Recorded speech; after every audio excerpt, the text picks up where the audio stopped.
Okay, welcome in everybody. Thank you so much for clicking on this video. I am joined with my good friend LeRon James Harrison, and well, apparently there's an elephant in our quarterly music room, and I'm excited to learn about what it is. So, without further ado, LeRon, do you want to take it away? Yeah. So this is a presentation that I gave at an academic conference, but I'm tweaking it up a little bit to kind of center it around Shakuhachi, and particularly this is coming out of a series of a couple of articles that I'm writing in regards to the Shakuhachi passage of the Taigensho. So let me just start off by introducing who Toyohara no Muniaki is, the author of the Taigensho, and what the Taigensho is. And then I'll talk about the two articles, and one is on the textual part of this passage, and then one is on the image. So the textual part is a little bit further along. I've actually kind of got the basis of an article written down, whereas the image parts is the second one, so it's in holding pattern, but there's still some work that's been done on it.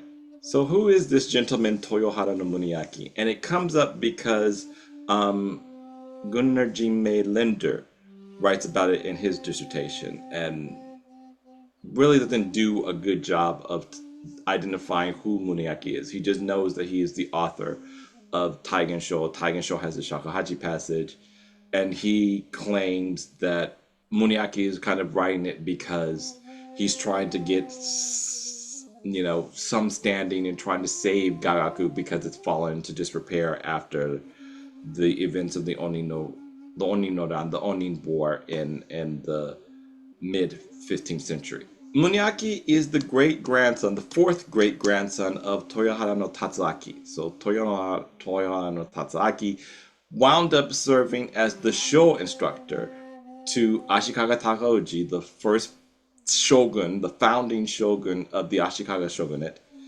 And then he also served as the Emperor Gokogon's Sho instructor. So the Toyohara are a Sho family. The Sho is the instrument back in the first slide that's a pipe organ. 17 pipes, two of them don't resound. Muniaki's great great grandfather, his fourth great grandfather, ends up in this very influential position. Right, he's basically teaching the shogun and the emperor, and that ability to teach the emperor Sho carries on throughout the family. Muniaki gets the opportunity. He doesn't serve to the shogunate and teach the shogun in the Sho, but he does serve the reigning emperor of the time, Gokashiwabara. He serves as his Sho instructor. So Muniaki is not just some random court musician. He's connected to the emperor. He's the emperor's Sho instructor. So he's not just some random person and some random court musician. To further distinguish him, he's also the student of waka poetry to Sanjo Nishi Sanetaka, right? And again, they're only, Sanetaka is 5 years younger than Muniaki. Again, he's connected to the emperor, he's connected to Sanetaka, who is the premier poet of the day. And then further on, he's friends with Sayokuken Socho. Socho is 2 years older, right? So Sayokuken Socho is the student of Sogi, one of who will go on to be one of the biggest figures in Renga, in linked verse. So Muniaki is not just some random court musician. He's a well-connected person. He's in the apex of the cultural zeitgeist of the day. So this statement that Linder makes that he's just some random court musician is really problematic because if you just kind of just look up basic entries into Muniaki in encyclopedias and historical dictionaries, you can figure this stuff out. How would you make a comparison of? I think we can say like, look, if you're teaching the emperor, it's like teaching the president of the United States show, right? Or like teaching them an instrument. How would you Mhm. like to? Because for many of our listeners, it might be that they don't know who Sanjo Nishi Sanetaka is or Solcho. What would be like a comparison level of their fame? So Sanjo Nishisanataka would be and Socho are kind of like the major poets of the day, right? They're poet. Think of basically the poet laureate. I don't know if we have such a figure nowadays that really has. But I don't think poetry is as popular today as it was back then. We could say like this is like a famous film director, like that kind of level of reach and sort of, because these guys are huge. I mean, if you study anything in classics, you are reading these guys right away, and you can't get away from not studying them. They're so important. Yeah. So, I mean, Sanetaka is not just known for his poetry, he's known for his text. He has a massive collection of text. So if you can think about someone who's kind of a writer who's also kind of acquiring all of these different texts. So if you think of someone like maybe like a Stephen King, Mm. right, if we were to say in the literary world, right, someone like that who's kind of output is massive, but also has a library of stuff that in kind of, if you would just say with King, in kind of the horror genre, Hmm. right? That has kind of maybe a first edition, Dracula and a first edition Frankenstein, Hmm. right? Something like that. That's who Sanetaka is, right? So he's this literary author who also has this kind of immense library behind him. Hmm. Socho, as a Renga poet, is wandering around all of these places. So you could kind of think of him in the same way like this musician, because everybody kind of wants him to, when he's traveling, and his journals have been translated, where he's traveling in the midst of the Warring States period and just happens to be passing through some feudal lord's domain, and the feudal lord is stopping him to say, "Oh, come have this session with me, come write poetry with me." So Muniaki is connected to some very important people, so he's not some random court musician like Linder wants him to make him out to be. What happens is that, again, the Onin War begins in 1467, so he's basically 17. He's basically starting out at the court when the capital, the imperial capital, breaks out into warfare. And so that, of course, has a big influence on him, and that's what inspires him to write Taigensho in his later years, because it's like he saw the capital being destroyed. He saw the damage being done to court music. And so that he's made it through in his later years can actually sit down and take all this information, gather all this information together and put it together in this work, Taigensho, is not to be ignored. Those are the things that Linder just didn't look at. When it comes to the work itself, to Taigensho itself, right? It's a treatise that he completed, that Muniaki completed in 1512, right? So again, he's pretty much in the last years of his life. He's retired from the court, and so now he just has this time to sit down and pull all this stuff together and create this treatise. It's the second of the three major treatises on court music. So it's predated by Kyokunsho, a treatise full of teachings and lessons from 1223 or 1233, and then Gakkaroku postdates it in 1690. So it's different because it's an intersectional text, right? He's talking about music and music theory. He talks about instruments. He talks about poetry and literature. And again, that comes from just who he knows between Sanetaka and Socho. Those things come up. And one of the most fascinating things about it is he talks about Nichiren and Nichiren Buddhism. And this, to me, is a game changer, because up till now, we've thought that Nichiren Buddhism is in the same category as Zen Buddhism, in that it has no kind of connection or interaction with court music. And when you go through the kind of chapter headings in Taigensho, and you're seeing Nichiren Shonin something something here, Nichiren Shonin something something there. Turns out Muniaki was a Nichiren Buddhist. And so here we have kind of one connection between Nichiren Buddhism and court music. And it's an undiscovered, it's an untapped Yeah, work. And at the end of every chapter, he writes the hokekyo, right? The Yeah. Namu Rengyo Hokekyo. Right? Praise be to the Lotus Sutra. So the Shakuhachi passage, which is where kind of the Shakuhachi world has kind of focused on Taigensho, that's in the final pass. That's the final passage, the fifth chapter, right? So the first four chapters has focused on the sho, right, the family instrument, and so now in chapter five, he's actually started to deal with the other wind instruments. So the first two-thirds, I think, are flutes, and then you've got the Hichiriki kind of coming after it, and then you've got the Shakuhachi as the closing out passage of that chapter. So, what is this passage? It's got four sections.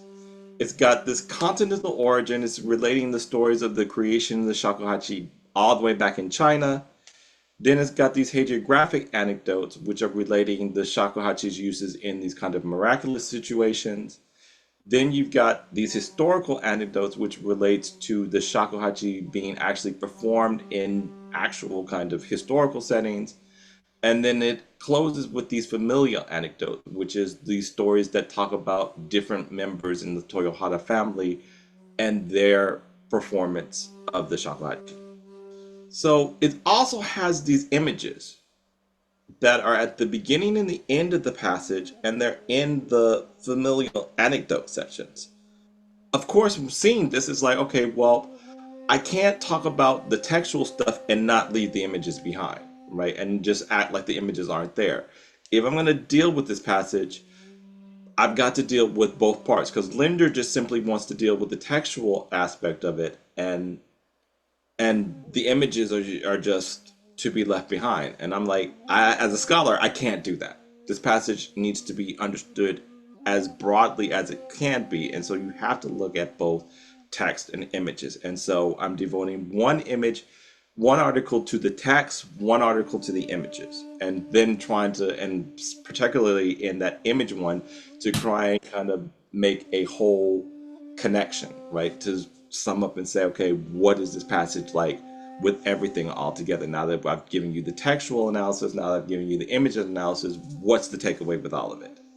The one kind of passage, if out of all of those four passages, the one that comes up is the Kazuaki anecdote, right? And that's in the familial section, right? So the original text is like this: Toke ni wa ko Kazuaki kanno narikeru toka ya 北条へ私学に迎行して三条の字たち堂々しで. And Linder gives this translation of that passage. In our family lineage, the late Kazuaki was an accomplished shakuhachi performer. It is said that he performed at the ceremonies preceding Hojoe, lowered his head, and followed the little creatures to the top of the mountain.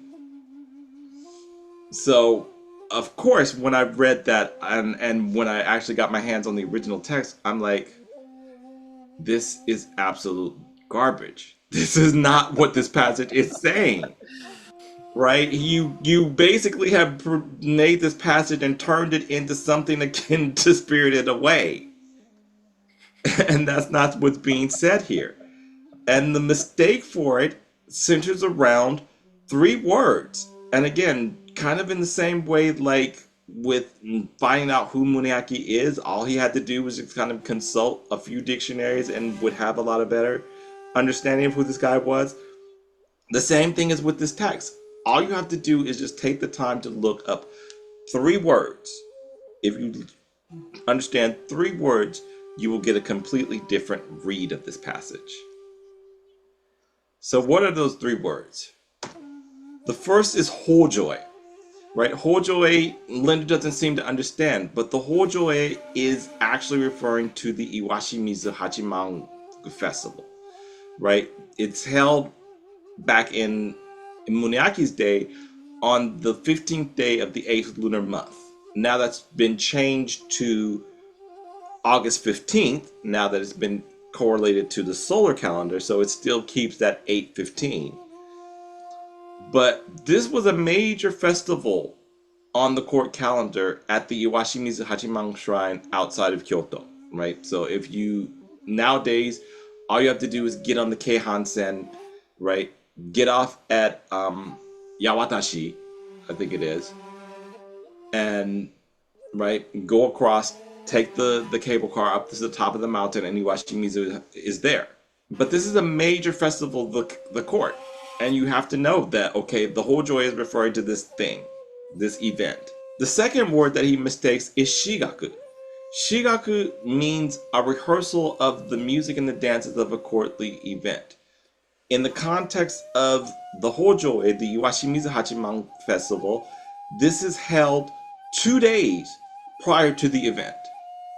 So in other words, that whole phrase, Hojo Shigaku, is basically the dress rehearsal for the Hojo, right? So in other words, they are going through the program with the musicians in full costume, with the dancers in full costume, making sure everything runs smoothly. Right? So nothing mystical about this. This is the rehearsal. This is the dress rehearsal for this major event at court so that everything goes off without a hitch. And then the last word that he mistakes is gekko. Right? He says lowers his head because he sees the the Tamukao, yeah. yeah. But if you read it in Japanese, it's kudari mukao. Right? To go from a high place, kudaru, right, is to descend, to go from a high place to a low place. Or, in this case, to go from the capital, which is always taken as being above the clouds, down to the kind of mortal world. Right? In other words, the countryside. Where the plebes live, where I live. Yes. Although you live in Nara, and that's Nanto, right? So that's correct. Yeah. tricky. That's tricky to say that you be Kudaru to kind of go from Kyoto, but it is Nanto. It is the southern capital. So I can still go more Kudaru. yeah. But yeah, so it's just simply saying he's leaving the capital and going to Iwashimizu. Iwashimizu is not in the capital, so he's going outside of the capital. So yeah, if you understand those 3 words, it gives you a total different read, right? So my translation is this: in this house, the late Kazuaki was thought to be skilled at the Shakuhachi. He went down to the rehearsal for the Iwashimizu festival and tagged along with some kids who were at the rehearsal. So nothing spiritual about it. Is okay, Kazuaki, the court musician, is going to the court event at Iwashimizu festival, right? He gets to the top of the mountain. There are some kids there, and rather than going to watch the rehearsal, he kind of follows them along, right? That's the story.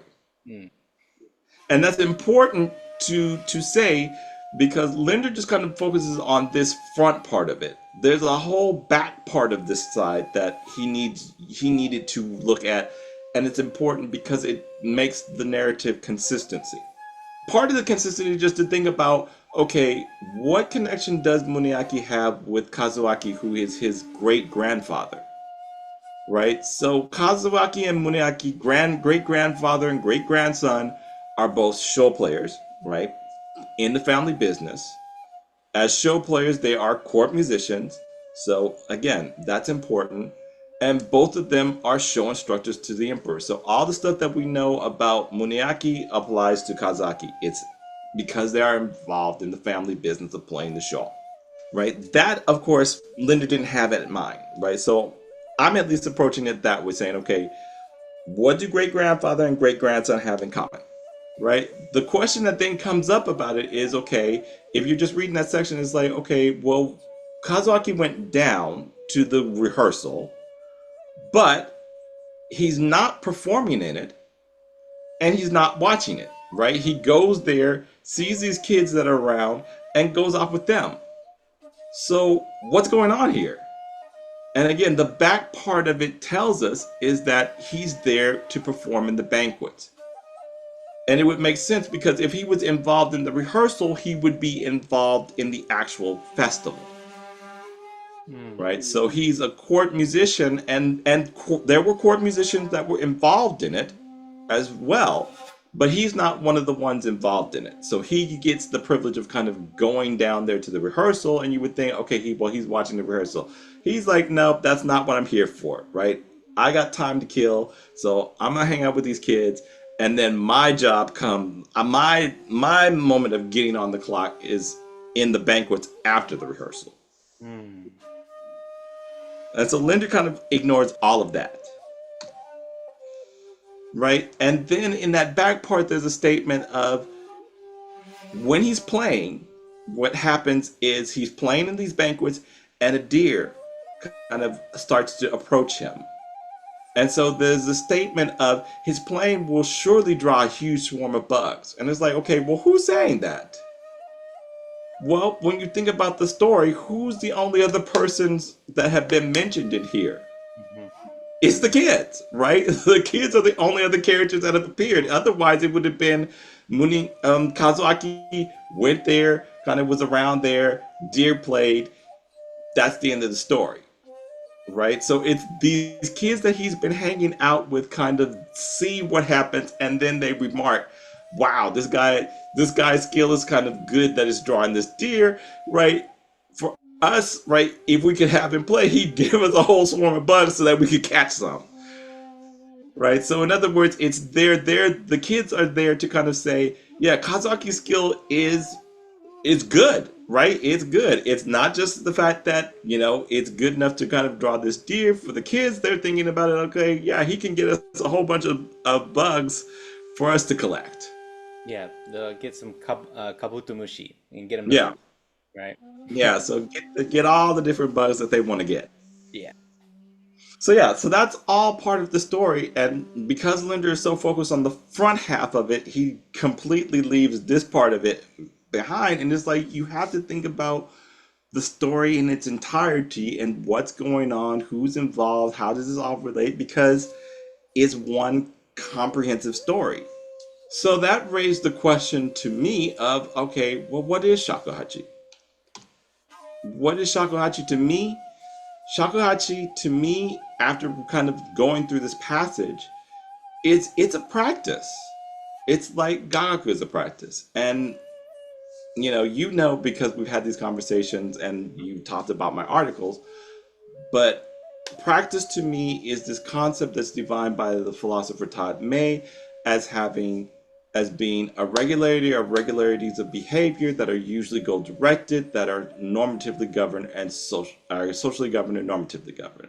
What does that mean? Regularity or regularity of behaviors means these are actions done on a regular basis, right? Goal directed means they're done for some goal or some aim. That is socially governed means that there are these roles that people take up when they do the actions involved in the practice. And normatively governed means there are right and wrong ways of carrying the actions out. Mm-hmm. Right? The Kazuaki anecdote shows the practice of the shakuhachi in the 15th century. Right? Again, here we're seeing it in being performed in one of these court banquets. And this isn't a small thing, right? Linder may kind of act like it's not important. It's very important. The Iwashimizu Hachiman Festival is a very important festival to the court. And at its heart, you are bringing the deity Hachiman down from heaven, right? Providing him food, providing him entertainment to make him happy, and that happiness will then allow him to spread blessings on everybody before he goes back up to heaven. But the thing that you have to do to make sure that those blessings don't turn into kind of curses because Hachiman gets mad up in heaven is that you have to treat all of the people who are involved in the festival, and you have to make them happy and make them,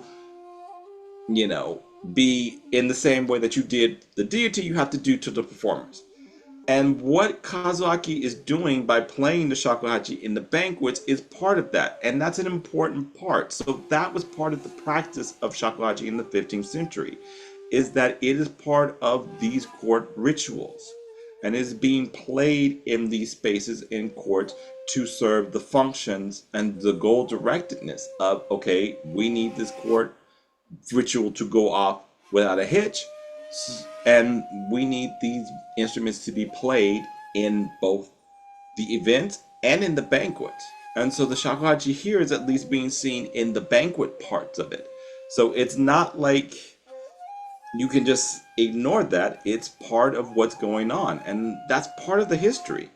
And Hachiman is one of the previous emperors of Japan, or at least believed to be thought of that, right? Uh, there's a lot going on with Hachiman, right? Okay, well, Some say him we don't that have to go way. there, but it is a very important deity who you Yeah, don't it's a, want to be an omyoji. yeah, yeah. He's a very important deity, and again, this is a big shrine connected to the court, and so he is a big figure. And so the court is kind of doing this ritual to make sure that they have his blessings, and that the shakuhachi is part of the performance to make sure that that Hachiman gives his blessing is something to take note of. Hmm. And Linder just doesn't take note of that. So, I basically say from this point out, right, the history of the shakuhachi goes through the court. And so you have to be mindful of that. And so you just can't brush it off. And that's the notion that you get, or the feeling that you get from Linder, is that Linder just really doesn't want to do anything with the court when you have to deal with the court in the history that he says he wants to do, right? And kind of go back in this one. You're going to be dealing with the court. Hmm. And you've got to understand what's going on in the court to understand what's going on in the shakuhachi. So we have about 8 minutes left. How many more slides do you have? We have a couple more, right? We We have. got a couple more. So we've just got the images. So let's kind of just run through it. So the images are here. And again, this kind of shows you it's still the same sort of shakuhachi that looks now, but the images kind of give you that idea of what's going on with the practice of it. So there are 9 distinct images in this passage. There's one at the opening, there are 7 in the familial anecdote section, and there's one at the end of the passage. And I've said that you can divide these up into 2 groups. There's the tonal images that are relating the pitches that the shakuhachi makes, and then there are the modal images that are relating the length of the shakuhachi for the specific modes. So just to kind of take a little bit from the tonal one, this is just kind of one thing, and I've done this for because it lays out 12 modes. So this is the Sojo shakuhachi that he gives. It's the highest of the 12. And found the corresponding shakuhachi in nowadays that is the 1.3 shaku. And what you see is that it lines up. The sojo and the shurn shakuhachi that is the accompaniment that would match it has the same distinctions of minor third, perfect fourth, diminished sixth, and minor seventh for the holes. And that most of these shakuhachis that are depicted in this image do line up. There are 1 or 2 that don't line up perfectly, but for the most part, what Munaki is depicting is shakuhachis that pretty much carry the same kind of relationship between the holes and the pitches as a modern shakuhachi. Hmm. And no one's just sat down and did that. And so I think that's what the second one will kind of be, the revelatory statement of it, is that once that table that I kind of sit down and talk about the relationships like that, it's going to be like, okay, the history of the shakuhachi kind of goes back through the court, but when you sit down to it, it seems like some of the practice that is carried on now does trace back to what Muniaki is saying the shakuhachi did in his day and age. Hmm. So as a final closing note, what do you think what does that mean for Shakuhachi scholarship and history? What's the big takeaway if we were to summarize it all? It really means, I would say this. Definitely you have to take the court part seriously. This is kind of, everybody kind of acts like Edo is kind of the dividing line. Mm. And part of it is because the Fukeshu, because of the Komuso, that image has been such a central figure. It's got to change. When you look at something like Taigensho and it's saying, okay, yeah, the shakuhachis that we're using seem to be matching up with the shakuhachis that are now in use.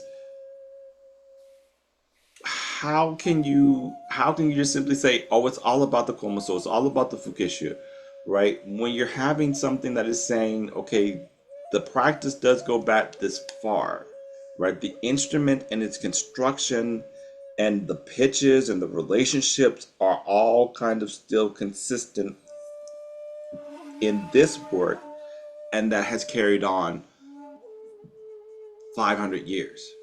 I'm going to be very interested to see how all the charts pan out and all of the pictures pan out as well. So, I mean, the charts will kind of be like the lengths, because the modal ones are really like from the top hole to the tip of the shakuhachi is this length. From the bottom hole to the base of the instrument is this length, and so that's there. And it's only for about 5 of the modes. So again, and that's 5 of the extant modes Hmm. Okay. in chord music. So we don't kind of have all of them. The tonal ones give you this chart, right? And you have that for all 12 of them, and you can kind of match. And like I said, I go through talking about what current shakuhachis are and kind of making the comparison and seeing that, again, they all line up Yeah. except for certain places. Hmm. Well, very, very interesting. So I encourage everybody who's made it to the end and watched all the way to the end, please write your questions below in the comments. And if there's enough questions that have accumulated, perhaps we can do a question and answer section for another video. How does that sound? Yeah. Awesome. Well, thank you so much for all of your time. This was just fantastic. I didn't know all there was so much here there I didn't know, and I really just a little bit mind blown. So I don't have the right questions yet because there's some stuff I have to go like I didn't. Wow. Well, like I said, get your questions together, see what questions people have, and then we can kind of do the follow up and kind of do the Q&A session of it. Because that's normally how a scholarly presentation would do, is present and then you have Q&A. So this is the presentation. So let's see what questions you have, and then what the viewers have, and then we can kind of do the Q&A session on these things. And by the way, for this chart that we're looking at right now, if we look at the length of the 1.1 shakuhachi, it would be the exact same pitches, A, C, D, E, G, going up to the top. Mm. So yeah, that's absolutely fascinating. We should also talk about the Hitiyogiri at some point too, if it's the same or if it's different or and so on.